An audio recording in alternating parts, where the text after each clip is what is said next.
Hello guys and welcome to Bed with Sid. If you're new here, make sure you subscribe and join the family. Today we have the top 5 A-level tips. If you're in high school, make sure you stay tuned. Today we're joined by a special guest, an A-star student, Shia Saeed, who's in UK right now studying architecture.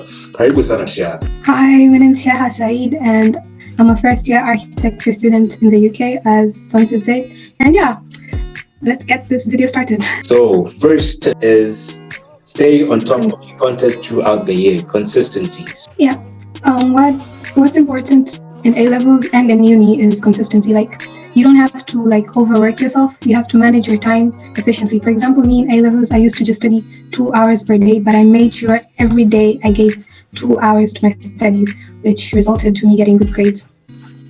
Tip number 2 is practice. Do a lot of past papers, make questions, do questions. Okay, I cannot stress this enough. Practice is really important. Like, get familiar with your syllabus, practice papers. Like, just do a lot of papers until you're very familiar with the questions, how everything looks. Just practice. It's really important to practice. Yeah, practice. You're never ready. Yeah. Tip number 3 is using your free time wisely. I know during free times you see your friends playing cards, you see your friends sitting, giving each other the new tea and stuff, but please use your free time wisely. You could use that hour or 2 hours to catch up on notes, to do anything. Like, just use your free time wisely. You, of course, don't overstudy yourself. You can go and chill with your friends, but don't always be doing that during your free times. Take that from Shia, because she's always in the library, literally every time in the exam period she's in the library. But I had friends.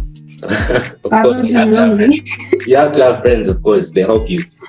Tip number 4 is making your notes bright. Okay, don't spend much time concentrating on how pretty your notes look, but make them vibrant, because your brain, if you make your notes just boring with an ugly handwriting.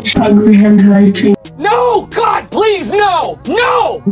Your brain's not going to take that in. Make your notes bright and vibrant so that your brain likes looking at it, because if you just make it systematic, your brain's going to get tired of reading that. But make them big, make them bright, but don't waste your time making your notes pretty.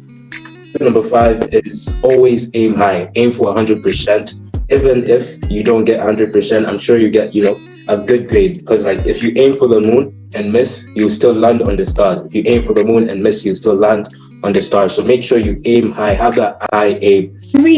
When I was studying every chapter, I used to write questions from that chapter. Like, even if they were dumb questions, like what's the definition of color? Like, I just write questions from every chapter, and every time there's an exam or a test, I take those questions out and test myself if I'm able to answer all those questions. And I had a set of questions from every chapter. So yeah, that's a pro tip.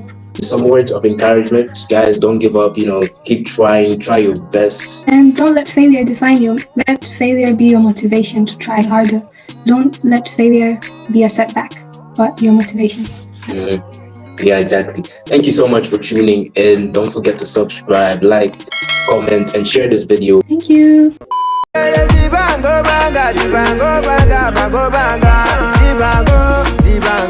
Pardon pour pas dire